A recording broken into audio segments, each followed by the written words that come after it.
Good evening. Good evening. History as a subject is getting really tougher, let it be mains or prelims. Okay. So, how can we approach history to gain an upper hand in that subject? Yeah.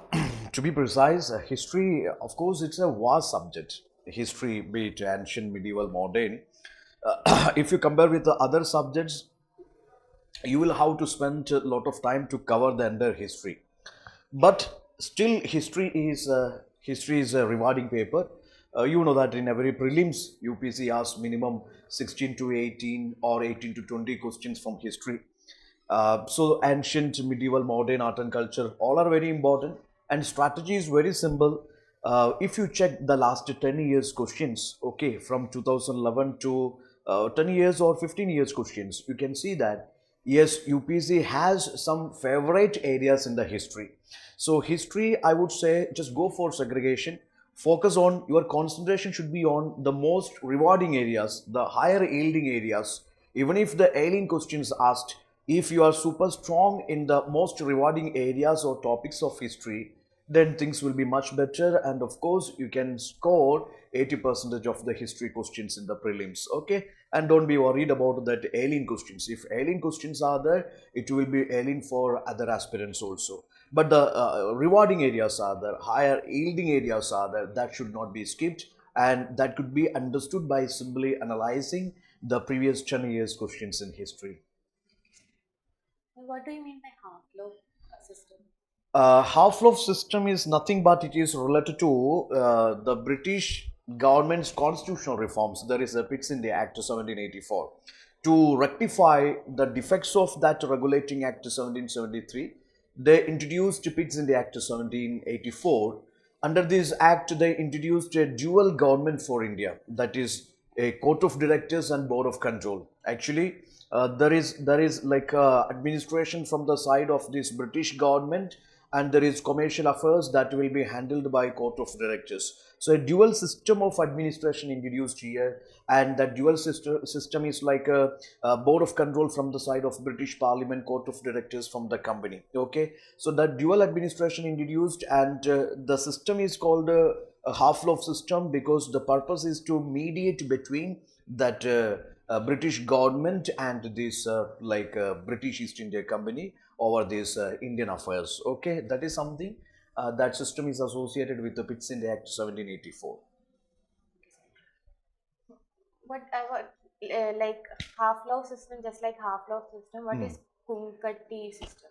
Kunkati system is recently you heard like a man was thrashed by this public, and he was burned alive in front of the police in Jharkhand because he was trying to cut down the trees and sell in the markets. Okay, so Kunkati system is a popular system. It's a joint ownership of the land. That concept, you know, land is jointly owned by that tribal lineage, the people of the Munda tribe. Okay, so joint ownership of the land, you know, that concept was practiced in the Munda tribe.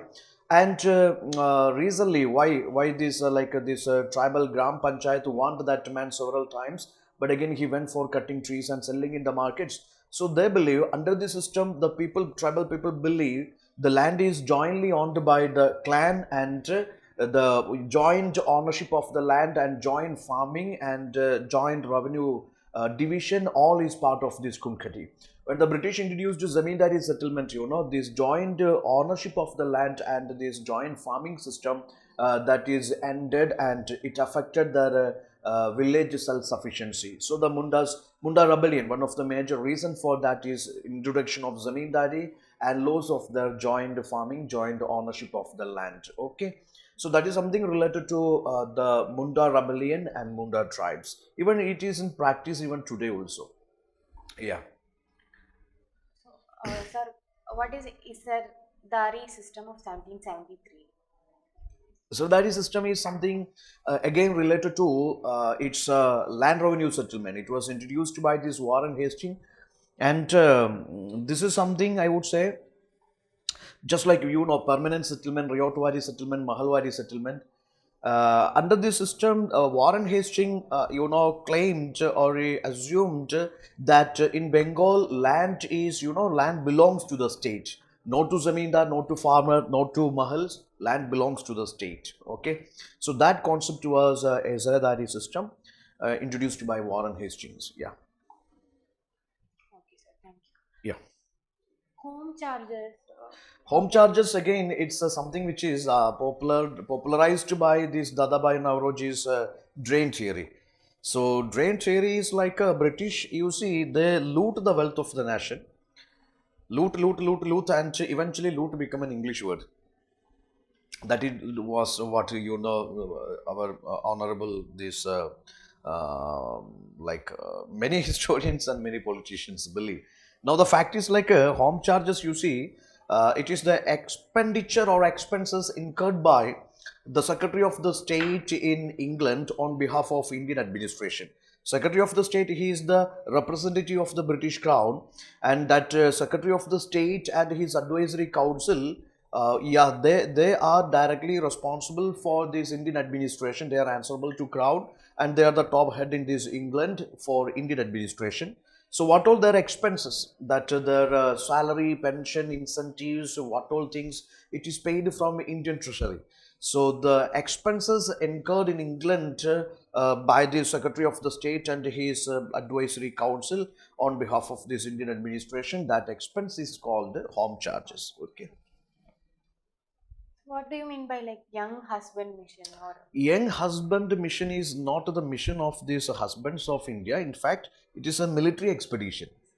It is a military expedition, and it was sent by this Lord Curzon, and military expedition sent it to Tibet, that is to resist this Russian infiltration. Okay, so these are eventually they are colonial powers. They are competing with each other for these colonies, markets, and this surplus, etc. So this young husband's mission is military expedition that is being sent to Tibet by Curzon to resist this Russian infiltration over Tibet. Also, it is to resolve the dispute over this border management between this Tibet and Sikkim. While looking at modern Hmm. history, Hmm. viceroys and governor generals plays a important topic in Yeah, our yeah. preparation. So how can we prepare for that particular topic? And while looking at the viceroys or governors or governor generals, William Bentinck plays a significant role. Or what Regarded as the wind of wind change. of Yeah. change. So how can we how should we approach while studying that? And Yeah, as far as this Viceroy's Governor General is concerned, I would say the fact is very simple. I mean, your focus is like have an idea, the chronology, this particular sequential order of these guys coming, and once they arrived, what all the changes they introduced or reforms they introduced. They have undertaken some civil service reforms, educational reform, social reforms, administrative reforms, judicial reforms, to some extent defense reforms, international reforms, international affairs. So our focus must be on how these guys are significant in the history, how they fit to the historic relevance. It's all about the reforms and their associations with the various treaty negotiations, etc. For example, William Bentinck, you said so many reforms introduced. Sati Abolition Act is there, or maybe this Child Marriage Restriction Act is there, or suppression of the thugs, bandits, or there is abolition of the provincial courts, circuit courts. Then this civil service reforms and resolution of 1835. We have seen there is introduction of that English as the official language. So many reforms introduced, and also he's a guy who signed a treaty with this Ranjit Singh, that perpetual friendship treaty with the Ranjit Singh. So just for when you study these governor generals, viceroys, focus on the reforms, constitutional reforms, educational reforms, civil service reforms, or maybe the civil administration, or something related to the so-called economic finance reforms. All those areas you take care, and their associations or relationships with Indian rulers or Indian states. That's also important. Okay, then just check that chronology. sir, can you please elaborate on reformist and revivalist? Reformers and revivalists. Reformers, for example, when this social religious reform happened, or maybe Indian Renaissance happened, started by Rajaram Mohan Roy. The character of such movements, can be classified into reformist and revivalist. Reformism is something, for example, Brahma Samaj, Prarthana Samaj, Aligarh movement, like such movements, they focused on one thing. They wanted the change of the system. They wanted the introduction of this scientific or rational system in place of the traditional custom systems institutions. They wanted the change. They wanted the change, scientific change, rational change. They want societal, political, economic change. Okay, by replacing these traditional systems by the Westerns or maybe by the most rational, scientific ones. Okay, so they had that much faith in that Western philosophies, Western science, Western literature, Western institutions, democracy, liberalism, rationalism, or parliamentary system, etc. Okay, but coming to revivalism, they also want the change. They also want the progressive change, but the change they wanted in such a way that they wanted to revive the existing traditional systems, customs, and they wanted to remove these evils crept into that.